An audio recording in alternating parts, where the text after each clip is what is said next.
Hello? Okay. I don't know. So, yes, so I'm going to talk about how to build a reactive framework without ES6. My name is Ricardo Tomasi. I've been here at Booking since 2014. I'm a senior client-side developer. Here's my Twitter GitHub if you want to stalk me or something. So, back in 2015, that's about a year ago, Guillermo Hauch, the guy behind Socket.io, made a post about peer user interfaces. And this was after React was already there, so it's not really a technical piece, it's more about an idea. And I think this piece captured this idea really well, which is about UI as a pure function of application state. And in this post, he talks about the programming model enabled by React. I think if you haven't read this, you should. I'll probably send the slides so you can get the link later. And it kind of captures the main idea, which I think is the most important part of what React wrote. And that is the UI as a representation of states, as a pure function of state. So given the same data in the state, you get the same UI out. And this means that the UI is declarative. So instead of having imperative code, like on-click something, add a class, change text, you have a template that encodes all the possible states of the UI. And then you put data in, you get something else. And the result is always the same. It's pretty simple. It's like not a new idea. It has been done before, like since the 70s. I don't know, maybe the 60s even. But that's not how we usually wrote JavaScript applications. If you worked with Backbone or anything before, like 2012, 11, before Angular and all the other cool frameworks came, then you were probably doing something like this. So here's the same thing in JSX. So basically, you get states. Based on the state, you render something. And this allows you to build components that encode a specific slice of the state becomes some UI. And then you can take these components and you can put them together to build bigger stuff, right? So I think most of you are already familiar with this idea. And this is real, by the way, except the wheels. I don't know why. Maybe it runs, I don't know. So this is one product of Book.com in our affiliate program. So basically, you can see how it's built from components. Of course, each component has inner components, which you can't really see here. But then you end up with a component tree that basically maps the whole state to a view. And each component reads from a tiny slice of the state, and then you put them together to build the whole site. So sometimes you have multiple components that read from the same slice of the state, and then you get a question, so what happens when data changes, and you need to synchronize the state between these different pieces of the UI? How do you keep them in sync? So the guys at Facebook, as an answer to this problem, they came up with the idea of Flux. And Flux is an architecture, it's not a library. So it basically is an idea about how to handle, how to manage state in a client-side application. And the main idea in Flux is the unidirectional data flow. What that means is data only flows in one direction. And that's from the store to the UI and back to the store through actions, which are user-initiated events, basically. So the store has a representation of the state, the UI is rendered based on that state, and the only way to modify the data in the store is by triggering an action. So every action you trigger is serializable, so it's an object, it's actually a plain JavaScript object, and that gives you the possibility to debug these actions, to do time travel. If you watch the Redux presentation by Dan Abramov last year, that's exactly what he shows there.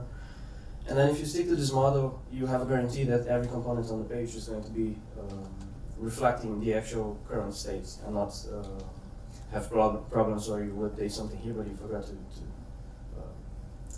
synchronize this change to the other piece, which used to happen if you build anything complex with Backbone. You had to listen to multiple stores, listen to change events in multiple places, and then wire everything up so that it actually worked. You may have seen this problem solved before by just using a single star without Flux or React. But still, this leaves a lot of room for error. You still have to listen to manually bind to events from different stores. You're still manually updating the DOM, so it means you also have to keep the state in sync with the DOM, which can be quite hard sometimes. And it's harder to keep that track of what happened. When did the store change? Like, who changed the store? Where was this change initiated? So Redux is a simple version of Flux, and we currently use it in a few places. What I'm showing here is not what we use in our booking account itself. Maybe in a few places, but it's one idea that we are exploring in a few areas. So don't take it as a recipe for how we do things. So basically, Redux is a simplified version of Flux, where you have a single star with a reducer. So in Flux, you can have multiple stars, and they declare dependencies on each other by using the wait-for method and dispatch tokens. So if you have multiple stars and maybe one generates data from the other one, then you have to wait. When you change data in star A, you need to update B, and then you need to declare that dependency by saying B, wait for A to be updated, and then do your thing. So Redux takes away the complexity by having a single reducer, and then you compose stuff in it. So you can have functions that only deal with part of the application state and not the whole thing. So basically, you build like these little functions which handle one thing, and you put them together to build one global stuff. I'm not going to go into depth of any of this because we are short on time, but if you have any questions, you can come to me later. So just like the UI is a function of state, with Redux, the state is a function of the actions you dispatch. So you can think of it as a timeline. You dispatch actions, actions changes the state, and then you can, if you replay the sequence of actions you had, you end up with the same state object, which is can be a JavaScript object. So you can record like user interactions and replay, and you're guaranteed to have the same state by the end. And this is pretty powerful. And the next piece in the puzzle is rendering. So we say mapping the states to UI, but how do you actually render this into DOM objects, into HTML? So React implements the virtual DOM API, which I'll try to explain very briefly. So please bear with me. Not sure you can read the code. Is it visible to everyone? Yeah. Okay. So you have JSX, which is syntax sugar for some React functions, create elements, and maybe a few others. So basically, it's transformed from this to this. And then when you run this, you actually generate an object tree, which is the virtual DOM. So this is the virtual DOM. And then you compare this tree to the previous tree. So that you can see the changes. So you see the changes, it generates a div. From this div, you can generate a set of operations, like change the attribute class name, change the attribute text content. And then from this, you actually end up modifying the DOM at some point. This is the reconciliation engine, as they call it. So basically, you take old template, new template, and you apply these changes to the DOM. Now, we throw away all of that because we're dealing with string templates in a server. We don't have JSX in my case. So you can transform custom tags into function calls like I showed you, because the template engine doesn't have the concept of text. It's just looking at strings, so it's interpolating stuff. It doesn't really parse the HTML. And this means we can generate a tree of objects as a virtual DOM to compare against, and then generate DOM notations. But I wanted to use this right now without having to convert a few thousand templates maybe to JSX and implement a build pipeline, which we do have in some places, but not everywhere. So I wanted to come up with something that I could use right now without having to change an ecosystem, basically. And then I had heard about this library called Morphdom.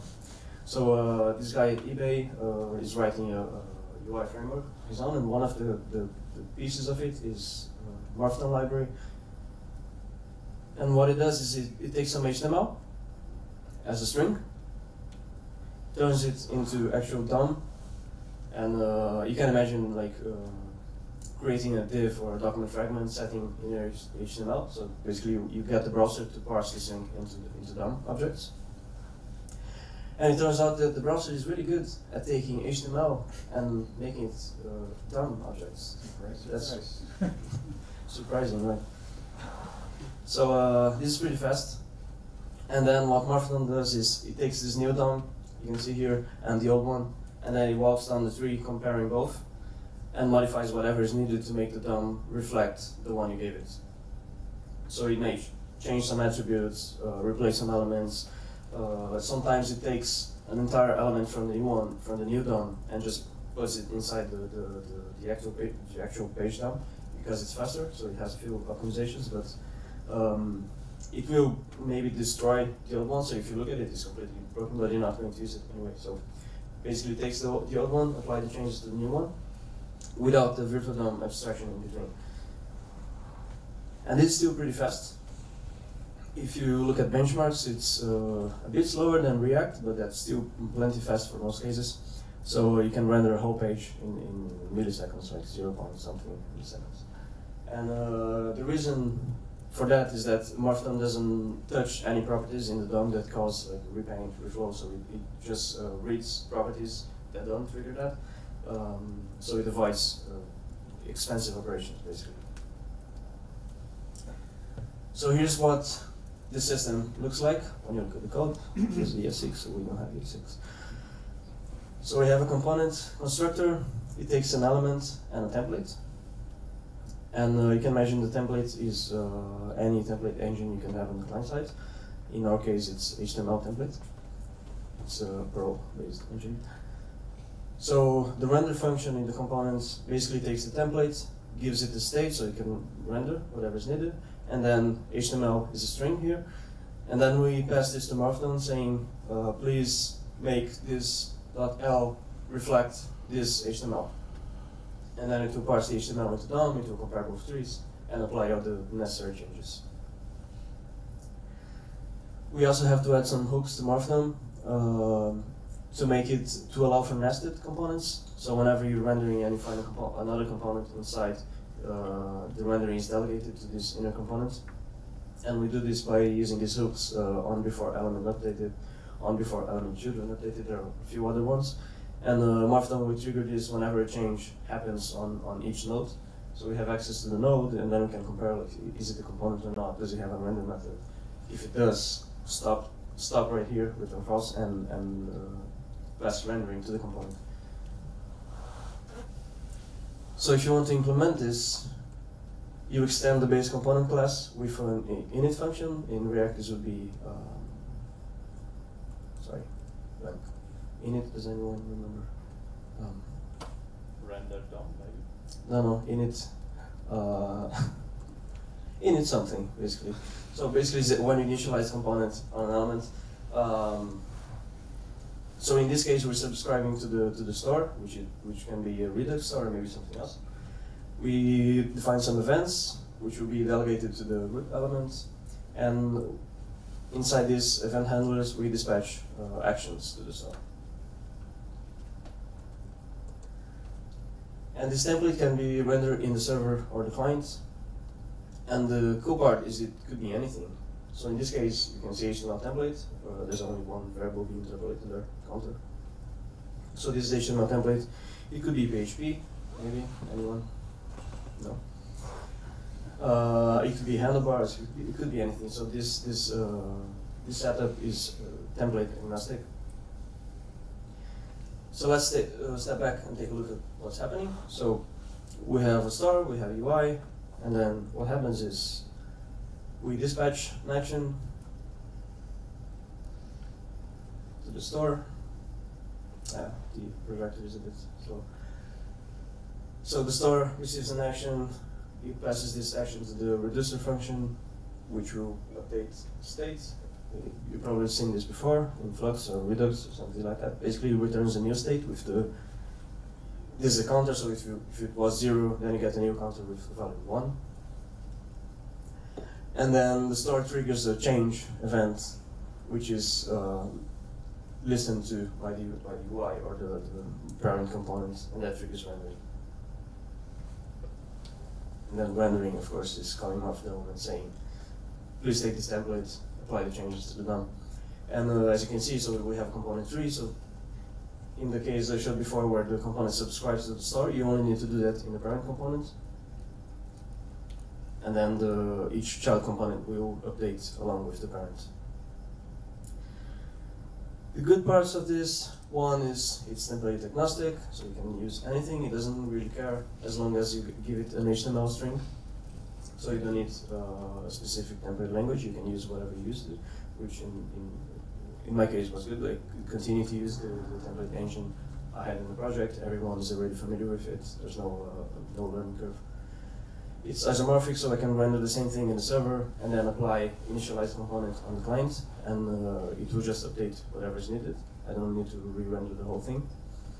It's reactive, so I can just set up this flow of actions through the store and it in the UI. I don't need to write any code to bind changes to specific components. Everything just magically works.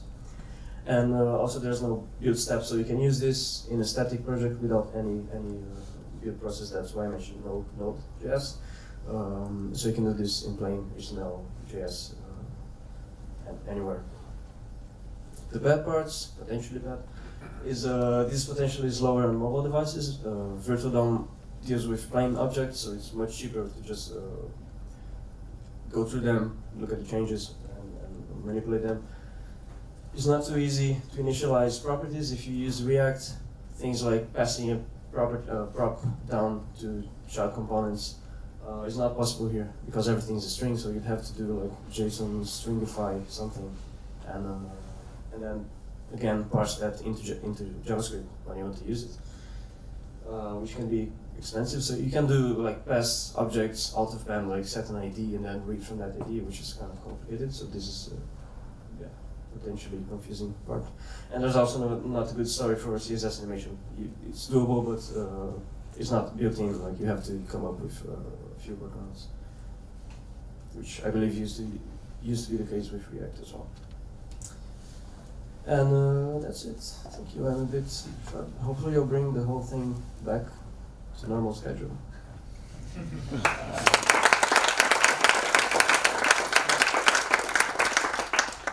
Questions? Do you know anything about security issues with this approach? Because you need to render some strings that you receive from unknown source, and then you may have some issues with XSS. Well, the way you deal with security in this case is the same as any other template. So basically, whenever you're getting input that can be provided by the user or a third party, then you escape it, you sanitize it somehow. So in this case, the templates all come from your own system, so you control them in the server. And well, yeah, I guess do you do some kind of whitelisting of your properties or attributes? Not really. I mean, once this stuff is in the browser, you can do anything, right? And that applies to any Well, if JS. you create this virtual DOM with onload, something like image onload, and then JavaScript, then potential risk. Yeah. Well, but I mean, in that case, there's no difference from just running this code in the console, right? You're in full control of the browser on your side. So the security protections we have is like nonce tokens, so you can't submit the same thing twice. You can't steal a session. You can only do validation on the backend. Sometimes in the front end, but you also have to do it in the backend. So the real security is in the interface between the browser and the server. So once things are in the browser, you can do anything. Like the client, you can manipulate that.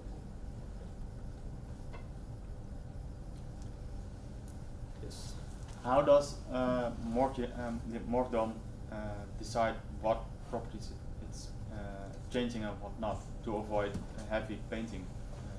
Well, basically, he has a set of operations that he can do, and none of those actually write to the DOM or cause a reflow. So he just avoids doing the ones that are expensive.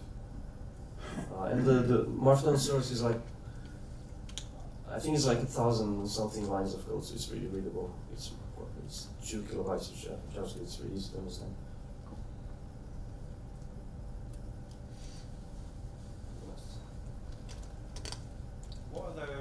What other frameworks did you look at? Why did you choose that one? Well, basically, I was already using Redux and doing like some ad hoc client-side rendering. So I just found a way to wrap up everything into one way of doing things. In this case, I couldn't really use React because I didn't want to enforce a build process that you had to run before deploying stuff. It was like a static site somewhere. And of course, yeah, there are other frameworks that could be used, but the main reason I did this is so I could still use the same templates I had. So I didn't have to write the templates in a different language. And really nothing out there supports HTML template, which is a Perl-based template language. So that was, I think, the strongest motivation.